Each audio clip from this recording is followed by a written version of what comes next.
अस्सलाम वालेकुम dear students, I am your lecturer Abdul Azeem. आज हम शट डाउन डिसीजन का टॉपिक पढ़ेंगे। आज जो हमारा एजेंडा है उसमें हम शट डाउन डिसीजन की बेसिक्स को डिस्कस करेंगे। तो सबसे पहले हम डिस्कस करेंगे शट डाउन डिसीजन क्या है, उसके बाद डिसीजन मेकिंग ऑप्शंस पे बात करेंगे कि आपने डिसीजन कैसे करना है। तो साफ सी बात है, शट डाउन डिसीजन क्या है कि जी कंपनी अपना कोई भी डिपार्टमेंट, अपनी कोई भी प्रोडक्ट या अपनी कोई सर्विस को क्लोज करना चाह रही होती है। जब भी कंपनी अपना कोई डिपार्टमेंट, प्रोडक्ट या कोई सर्विस क्लोज करना चाह रही होती है तो company shut down decision, company close करना चाह रही होती है तो इसको हम शट डाउन डिसीजन कहते हैं। अच्छा, शट डाउन डिसीजन मेकिंग में सबसे पहले आपको ये ज़हन में रखना है कि आपको जो अगर इनकम स्टेटमेंट चाहिए होगी वो मार्जिनल कॉस्टिंग के फॉर्मेट पे चाहिए होगी। मार्जिनल कॉस्टिंग का फॉर्मेट मींस आपके पास सेल्स रेवेन्यू होना चाहिए। कम से कम अगर स्टेटमेंट नहीं है तो ये एलिमेंट्स होने चाहिए: total variable cost, total fix cost. Fix cost में भी दो तरह की फिक्स कॉस्ट होती है। एक वो फिक्स कॉस्ट होती है जो प्रोडक्ट स्पेसिफिक होती है, एट्रीब्यूटेबल फिक्स कॉस्ट, वो हमें चाहिए होगी। एक बिजनेस की वो फिक्स कॉस्ट है जो पूरे बिजनेस के लिए कॉमन है, जर्नल फिक्स कॉस्ट, ये हमें नहीं चाहिए। रेवेन्यू, वेरिएबल कॉस्ट और एट्रीब्यूटेबल फिक्स कॉस्ट। उसके बाद हमने रेलेवेंट कॉस्टिंग प्रिंसिपल्स अप्लाई करने हैं और तमाम वो कॉस्ट जो हमारे शट डाउन करने से अवॉइड होंगी वो हमने फोकस करनी है, और हमने रेवेन्यूज़ जो फॉरगॉन होंगे उनको फोकस करना है। तो रेवेन्यूज़ और अवॉइडेबल कॉस्ट को फोकस करना है हमने प्राइमरली। तो रेलेवेंट कॉस्टिंग की बेस पर जब आपको शट डाउन की डिसीजन मेकिंग करनी पड़ेगी, शट डाउन डिसीजन, तो उसमें आपने दो बड़े हेड्स हैं, रेलेवेंट बेनिफिट्स और रेलेवेंट कॉस्ट। तो रेलेवेंट बेनिफिट्स में सबसे पहला ये है कि जब भी आप कोई प्रोडक्ट बंद करेंगे तो उसकी जो एट्रीब्यूटेबल फिक्स कॉस्ट है, एट्रीब्यूटेबल फिक्स कॉस्ट है वो आपकी सेव होगी। दूसरे नंबर पर अगर आपकी कोई फैक्ट्री की स्पेस है, कोई भी इसी तरह की कैपेसिटी है जो आपकी स्पेयर हुई है प्रोडक्ट को क्लोज करने से, तो आप उसको अगर किराए पे दे देते हैं तो रेंटल इनकम आपकी आएगी। उसके बाद आप जब कोई प्रोडक्ट क्लोज करते हैं तो आपकी जो अदर प्रोडक्ट्स हैं, कई दफ़ा अदर प्रोडक्ट्स का सेल वॉल्यूम बढ़ जाता है।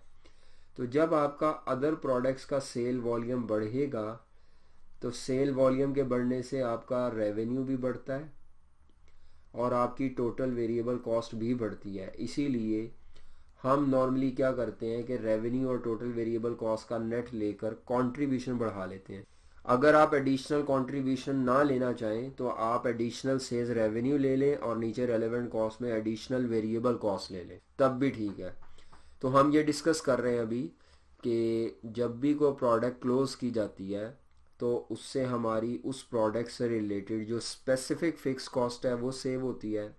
फिर हम डिस्कस किया कि जी आपकी अगर कोई फैक्ट्री प्रीमिसेस या जगह खाली होगी तो उसको आप किराए पे भी दे सकते हैं। तीसरा फ़ायदा ये हो सकता है कि जब हम प्रोडक्ट क्लोज करें तो उससे बाकी प्रोडक्ट्स का सेल वॉल्यूम बढ़ जाए, तो हमने उसका कंट्रीब्यूशन लिख लिया। उसके अलावा अगर आपने कोई भी प्रोडक्ट के लिए लोन लिया हुआ था, जब आप प्रोडक्ट क्लोज करेंगे आप उस प्रोडक्ट से रिलेटेड जो मशीन और इक्विपमेंट सेल आउट करेंगे तो उसको सेल आउट करने के बाद आप लोन की रीपेमेंट कर देंगे। जब हम लोन रीपे कर देते हैं तो उससे हमारा इंटरेस्ट एक्सपेंस बचता है। तो एक्चुअली होता यह है कि जब हम कोई प्रोडक्ट क्लोज करते हैं तो उसकी जो प्लांट एंड मशीनरी है वो हम सेल करते हैं और उसके बाद जो पैसे आते हैं उनसे हम लोन रीपे कर देते हैं।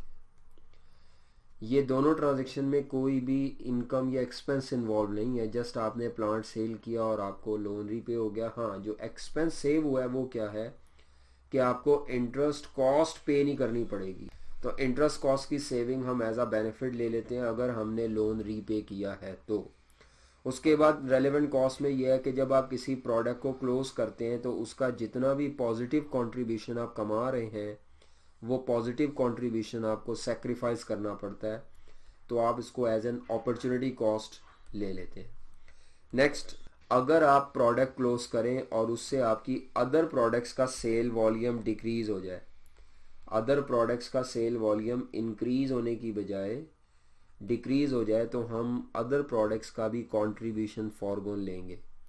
ये या ये दोनों में से कोई एक आपको एग्ज़ाम पेपर में दिया होगा, या बिल्कुल इस तरह भी हो सकता है कि कंपनी की तीन प्रोडक्ट्स हैं, कंपनी प्रोडक्ट सी को क्लोज करती है, उससे प्रोडक्ट ए का सेल वॉल्यूम बढ़ जाता है और बी का सेल वॉल्यूम गिर जाता है।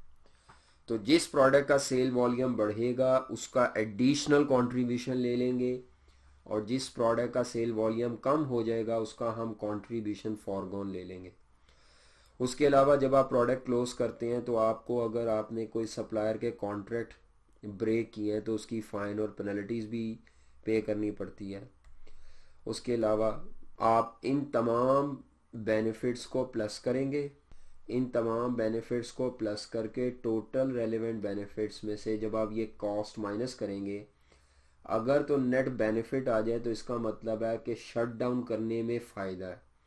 तो नेट बेनिफिट के केस में आप शट डाउन को एक्सेप्ट करेंगे, और अगर ये माइनस में आ जाए तो इसका मतलब है शट डाउन करने से नुकसान हो रहा है। तो फिर आप कहेंगे जी प्रोडक्ट को या सर्विस को या डिपार्टमेंट को क्लोज नहीं करना चाहिए। तो ये इस तरह का मेन आपने जो बात याद रखनी है वो ये है कि हमें ये इस तरह का टेबल जो है रेलेवेंट बेनिफिट्स और रेलेवेंट कॉस्ट का बनाना है। ज़रूरी नहीं है कि इसी तरतीब से डाटा दिया हो, आपको ये एज एन एग्जांपल आइटम्स दी हुई हैं, इनमें से कुछ होंगी कुछ नहीं होंगी। तो आपने relevant benefits minus relevant cost लेनी है।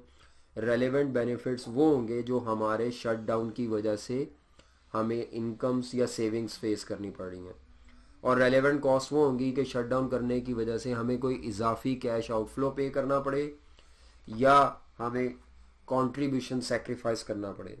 इसी की प्रैक्टिस के लिए हमारे पास एक एग्जांपल है, अंडरस्टैंडिंग वन।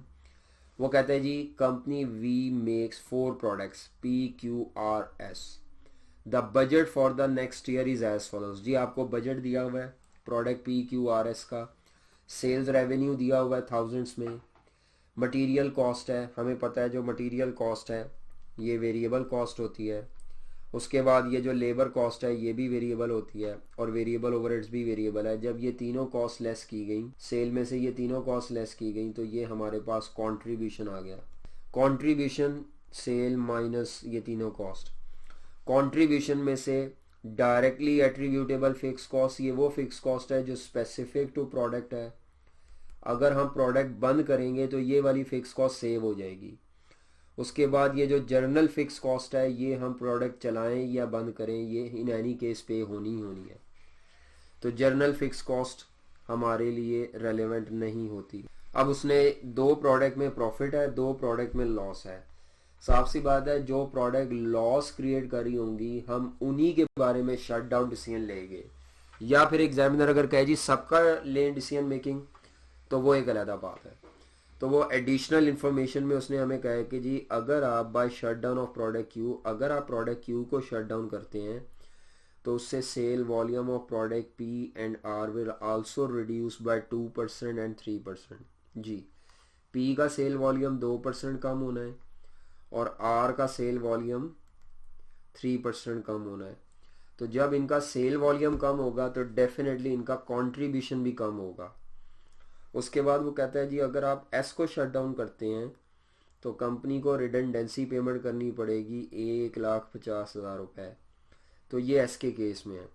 कहता है which of the above products need to be shut down. तो हम पी और आर की डिसीजन मेकिंग नहीं करना चाह रहे हैं, हमने क्यू और एस की डिसीजन मेकिंग करनी है। तो हम जब इसको अब सॉल्व करेंगे, जी सोल्यूशन की तरफ आते हैं हम। सबसे पहले हमने डिसाइड करना है कि हम प्रोडक्ट जो ये लॉस मेकिंग है प्रोडक्ट क्यू को चलाएं कि बंद कर दें। तो evaluation of shut down decision, जी evaluation of shut down decision for product, हम प्रोडक्ट क्यू को चलाएं या बंद कर दें।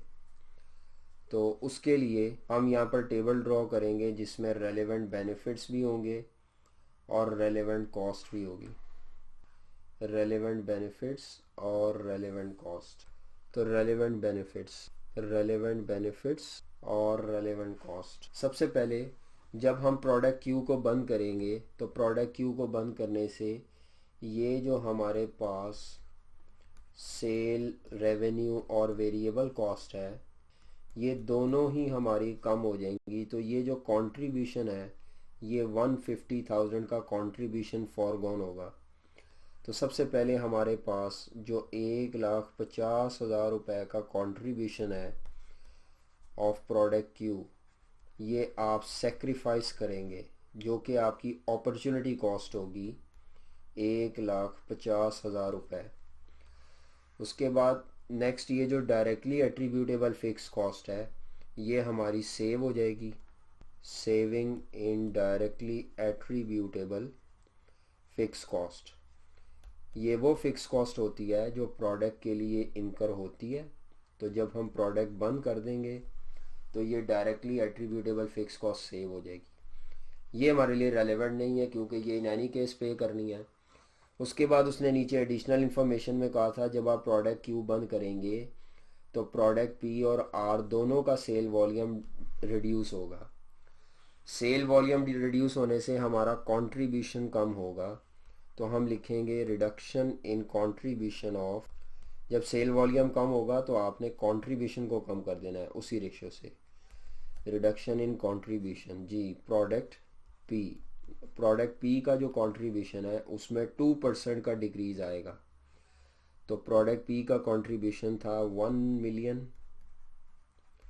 1,000 और उसका 2%। इसी तरह प्रोडक्ट दूसरी जिसमें कमी आएगी वो आर है, तो प्रोडक्ट आर का है 1100, इसमें 3% की रिडक्शन है।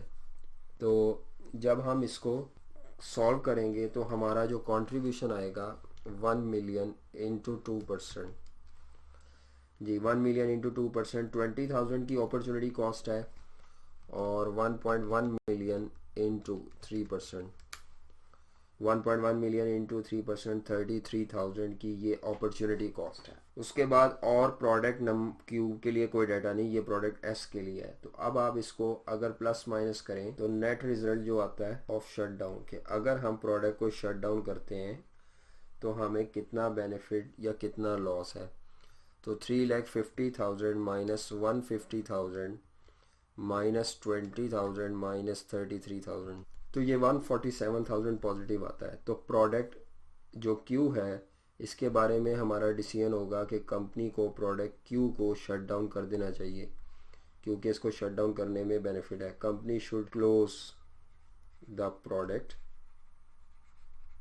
क्यू, प्रोडक्ट क्यू को कंपनी को क्लोज कर देना चाहिए। अब इसी तरह हमने क्यू के बाद एस का डिसीजन लेना है, वो भी कुछ इसी तरह का हम टेबल ड्रॉ करेंगे, उसमें भी रेलेवेंट बेनिफिट्स और रेलेवेंट कॉस्ट होगी। तो अगर हम क्यू के साथ साथ यहाँ पर एस भी लिख दें, ये क्यू था, इसी तरह अगर हम एस कर दें और इसी तरह का टेबल साइड ड्रॉ कर लें इसी के आगे जी प्रोडक्ट एस, तो सबसे पहले एस की जो एट्रीब्यूटेबल फिक्स कॉस्ट सेव होगी वो होगी 300,000। प्रोडक्ट एस का जो कंट्रीब्यूशन फॉरगॉन होगा, प्रोडक्ट एस का जो कंट्रीब्यूशन फॉरगॉन होगा वो 3,50,000 है और उसमें रिडेंडेंसी पेमेंट करनी पड़ेगी, स्टाफ को रिडेंडेंसी पेमेंट करनी पड़ेगी। कंट्रीब्यूशन में कोई चेंज नहीं है, तो रिडेंडेंसी पेमेंट है 1,50,000 रुपये। तो जब हम इसको प्लस माइनस करेंगे 3 लाख माइनस 3,50,000 माइनस 1,50,000, जब हम ये करेंगे तो 2 लाख का नेगेटिव आ जाएगा नेट रिजल्ट। तो इस केस में हम कहेंगे जी प्रोडक्ट एस को शट डाउन नहीं करना चाहिए, क्योंकि उसको शट डाउन करने से कंपनी को नुकसान है। तो company should not close the product S. Product S को अगर आप क्लोज करेंगे तो आपको 2 लाख का नुकसान होगा, इसीलिए प्रोडक्ट एस को क्लोज नहीं करना चाहिए और प्रोडक्ट क्यू को क्लोज करना चाहिए। यहाँ पर आज का लेक्चर हमारा कंप्लीट होता है। अपने लेक्चरर अब्दुल अजीम को इजाज़त दीजिए। अल्लाह हाफ़िज़।